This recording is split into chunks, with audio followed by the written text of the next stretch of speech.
ఉదయమున నీవు ఎవ్వరినీ కలుసుకొనక ముందు ప్రభువును కలుసుకో. నీవు ఎవ్వరినీ చూడకముందు ప్రభువును చూడు. నీవు ఎవ్వరితో మాట్లాడకముందు ప్రభువుతో మాట్లాడు. నీవు దేనిని వెదకకముందు ఆయన రాజ్యమును నీతిని వెదకు.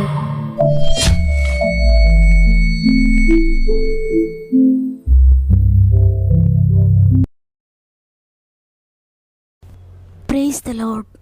ఈ ఉదయకాలమున గాడ్ ఫస్ట్ అనే వాగ్దాన కార్యక్రమానికి హృదయపూర్వకంగా మిమ్మల్ని అందరినీ ప్రేమతో ఆహ్వానిస్తూ ప్రభునామములో నా యొక్క హృదయపూర్వకమైన శుభములు మీ అందరికీ తెలియజేస్తున్నాను.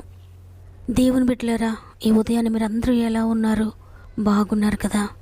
దేవుని కృపలో బాగున్నారని నమ్ముతున్నాను. ఒకవేళ ఏదైనా సమస్య గుండా, ఏదైనా గలిబిలి, ఏదైనా టెన్షన్లో ఈ ఉదయాన్ని మీరున్నా ఎంతమాత్రం భయపడొద్దు. ఎందుకంటే లేవగానే ఎన్నో టెన్షన్స్తో మనం నలిగిపోతూ ఉంటామని ఆయనకు తెలుసు. అందుకని ఉదయాన్నే ఆయన మన గృహాలకు ఆదరించి తన మాటలను పంపిస్తూ ఉన్నాడు. అవి వట్టి మాటలు కాదు కానీ అవి తప్పక మన జీవితంలో జరిగే దేవుని మాటలు. అందువల్ల ఏది ఏమైనా, పరిస్థితులు ఎలా ఉన్నా దేవుని మాటను గట్టిగా పట్టుకోండి. ఆయన మీతో వాగ్దానం చేస్తున్నారు ఉదయాన్నే, నేను ఈ కార్యాన్ని జీవితంలో జరిగిస్తానని. కాబట్టి దేవా వాగ్దానం చేశారు, తప్పక నా జీవితంలో మీరు నెరవేరుస్తున్నారని నమ్ముతున్నానని విశ్వాసంతో దేవుని సందులో గోజడండి. అద్భుతాలు, ఆశ్చర్యాలు మీరు చూడబోతున్నారు. అదేవిధంగా అనేక మంది మీ యొక్క ప్రార్థన అవసరతలు నాకు తెలియజేస్తున్నారు. సాధ్యమైనంత మట్టుకు మీ కామెంట్స్ అన్నీ చదువుతున్నాను. తప్పకుండా మీ కొరకు ప్రార్థిస్తున్నాం. ఇంకెవరైనా సమస్యల్లో ఉంటే కామెంట్స్ ద్వారా నాకు తప్పక తెలియచేయండి. మన ఆత్మీయ కుటుంబం అంతా మీ కొరకు ప్రార్థిస్తున్నారు. మనందరం కలిసి ఈ వాక్యం చివరిలో అందరి కొరకు ప్రార్థన చేద్దాం. ఎవరు సమస్యలో ఉన్నారో, ఎవరు బాధలో ఉన్నారో, ఎవరు కన్నీటితో ఉన్నారో అందరినీ గూర్చి దేవుని సొంత మొరపెట్టుకుందాం. దేవుని కార్యాలు పొందుకుందాం. సమస్త మహిమ, ఘనత, ప్రభావములు దేవునికి చెల్లునుగాక. ఈ నూతన ఉదయాన దేవుడు మనకు అనుగ్రహిస్తున్న శ్రేష్టమైన వాగ్దానాన్ని చదువుకుందాం. 2 కొరింథీయులకు రాసిన పత్రిక 9వ అధ్యాయము 8వ వచనము. మరియు అన్నిటి యందు ఎల్లప్పుడూ మీలో మీరు సర్వసమృద్ధి గలవారై ఉత్తమమైన ప్రతి కార్యము చేయుటకు దేవుడు మీ ఎడల సమస్త విధములైన కృపను విస్తరింపచేయగలడు. ఆమేన్.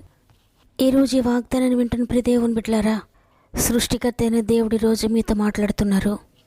నేను మీ ఎడల సమస్త విధములైన కృపను విస్తరింపచేయడానికి సమర్థుడను.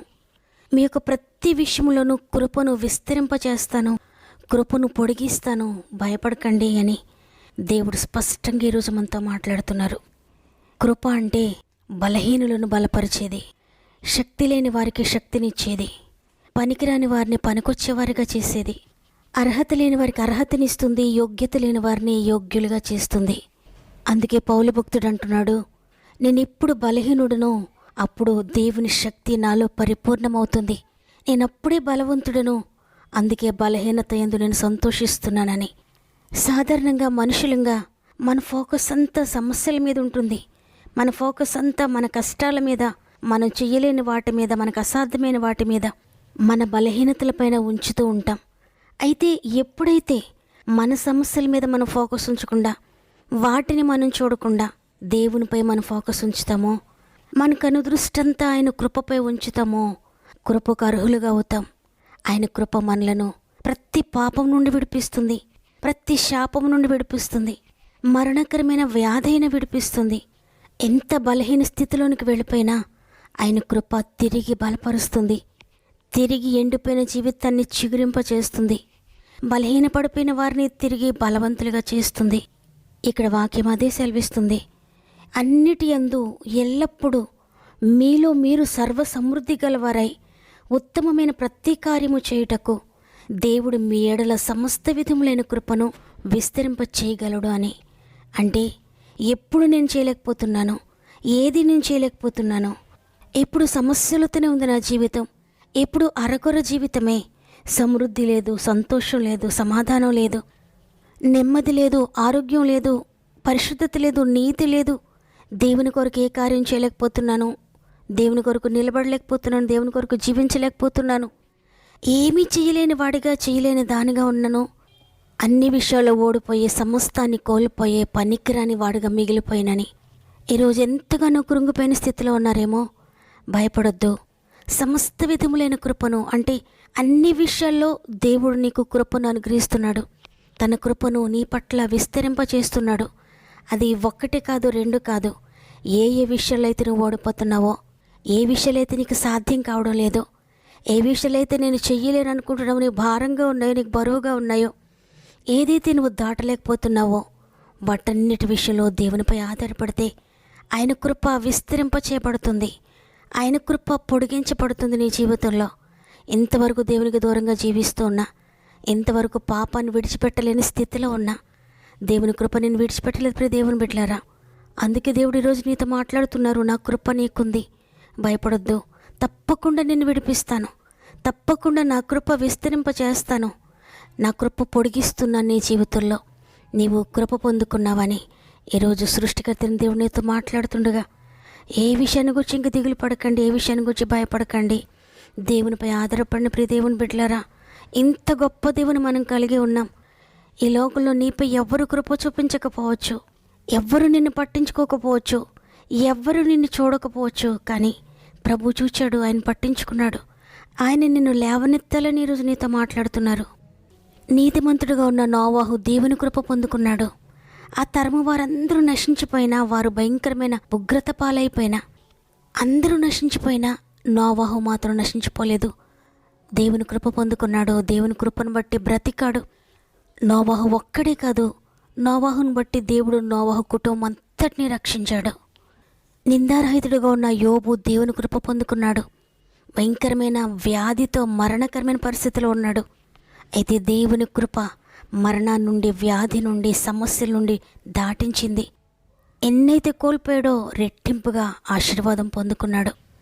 నీతిగా జీవిస్తున్న హిజ్కియా మరణశయ్యపై ఉన్నాడు. మరణకరమైన పరిస్థితిలో దేవుని కృప పొందుకున్నాడు. దేవుని కృప హిజ్కియా యొక్క మరణాన్ని దాటించింది. భయంకరమైన మరణ పాశములు చుట్టుకున్న పరిస్థితుల్లో దేవుని కృప మరణాన్ని జీవంగా మార్చివేసింది. దావీదు గొర్రెలను కాస్తూ దేవుని కొరకు నమ్మకంగా జీవించాడు. నీతిగా బ్రతుకుతూ ఉన్నాడు. నీతిగా బ్రతుకుతున్న దావీదు దేవుని కృప పొందుకున్నాడు. గొర్రెల దొడ్డుల నుండి సింహాసనం వరకు దేవుని కృప నడిపించింది. దావీదుని గురించి అందరూ అనుకున్నారు.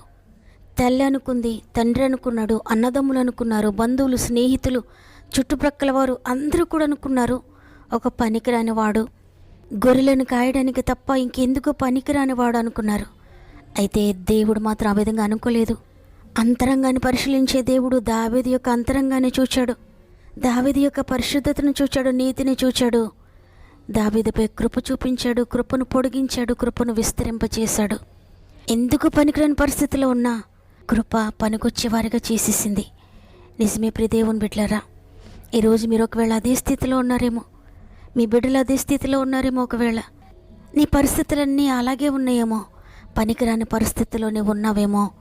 అయినప్పటికీ భయపడొద్దు. ఎందుకంటే పనికిరాని వారిని పనికొచ్చేవారిగా చేస్తుంది ఆ సృష్టికర్త యొక్క కృప. ఆయన కృప అన్నిటి యందు సర్వసమృద్ధినిస్తుంది. ఆయన కృప అన్ని వేళల యందు సర్వసమృద్ధినిస్తుంది. సమస్త విషయాల్లో కృప విస్తరింపబడుతుంది. కాబట్టి ప్రియ సహోదరి, ప్రియ సహోదరుడా, దేవుని కృపలో నిలిచి ఉండండి. మీకేమున్నా ఏమి లేకపోయినా భయపడకండి. ఆయన కృపను దాటిపోకండి. ఆయన కృపకు లోపడండి. ఆయన కృప కొరకు కనిపెట్టండి. కృపాకాలం దాటిపోక ముందే మీ జీవితాలను దేవునికి సమర్పించుకోండి. తండ్రి, నాకేమున్నా ఏమి లేకపోయినా పర్వాలేదయ్యా, నీ కృప ఉంటే నాకు చాలు, నీ కృపే నాకు కావాలయ్యా, నీ కృపను నా నుండి తీసివేయొద్దు, నీ కృపను దాటిపోనివ్వద్దని అందరం కూడా ప్రభు సన్నిధిలో మోకరించి ప్రార్థన చేద్దాం.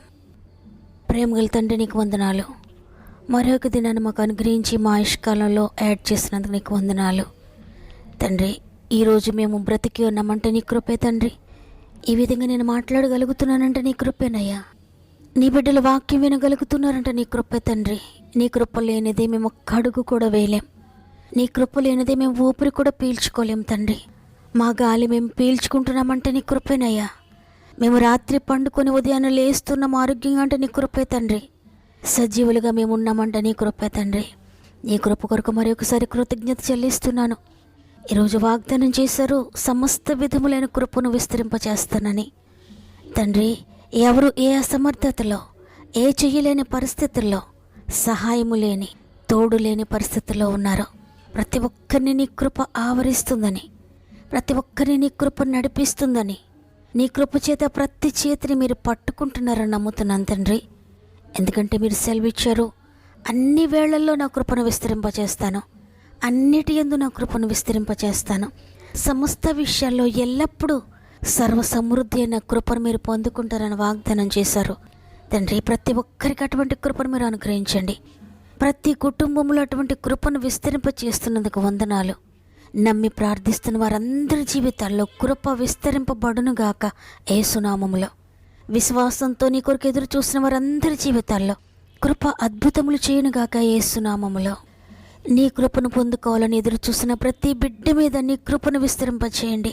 వారి జీవితాల్లో ఏ లోటుపాట్లు ఉన్నాయో, ఏ అసమర్థత ఉందో, ఏ బలహీనత ఉందో, ఏ వ్యాధి ఉందో, ఏ బంధకాలు ఉన్నాయో, ఏ పాపముతో వేధించబడుతున్నారో, ఏ శాపం వారిని వెంటాడుతుందో తరతరాలుగా, దేని గూర్చైతే నిన్ను వేడుకుంటున్నారో పరిశుద్ధాత్ముడా, ప్రతి ఒక్కరి జీవితంలో ప్రతి విధమైన కృపను విస్తరింపచేయండి. వారి బలహీనత యందు నీ శక్తి పరిపూర్ణం చేయండి. ఎక్కడైతే వారి బలహీనంగా ఉన్నారో అక్కడే నీ శక్తిని ఇవ్వండి, అక్కడే నీ బలమునివ్వండి, అక్కడే మీరు లేవనెత్తండియా. వారు పడిన చోటు నుండే తిరిగి బలవంతులుగా లేవాలి. ఎవరిని బట్టి అంటే నీ కృపను బట్టి తండ్రి. అటువంటి కృపను మీరు దయచేస్తున్నందుకు వందనాలు చెల్లిస్తున్నాను. మరి ముఖ్యంగా నాయన, ఈరోజు అనేక మంది సమస్యల్లో ఉన్నారు. వారందరిని గురించి మేమందరం కలిసి ప్రార్థిస్తున్నాం తండ్రి. ఎందుకంటే సంఘం అంతా కలిసి ప్రార్థించినప్పుడు అద్భుతకరమైన నీ శక్తిని పొందుకున్నారు. అట్టి విధంగా మేమందరం కలిసి ప్రార్థిస్తూ ఉండగా ప్రతి జీవితంలో నీ శక్తి కలుగుతుందని, ప్రతి జీవితాన్ని నీ శక్తి మారుస్తుందని, ప్రతి జీవితంలో ఉన్న సమస్యలన్నీ నీ శక్తితో కొట్టుకొని పోతున్నాయని, నీ శక్తిని, నీ జీవాన్ని, నీ ప్రసన్నతను ప్రతి ఒక్కరు పొందుకుంటున్నారని నమ్ముతూ అందరి కొరకు ప్రార్థిస్తున్నాం తండ్రి. ప్రతి ఒక్కొక్కరిని ముట్టనైనా ప్రతి జీవితంలో అద్భుతాలు చేయండి. వారి సమస్యలన్నిటినీ దాటించండి.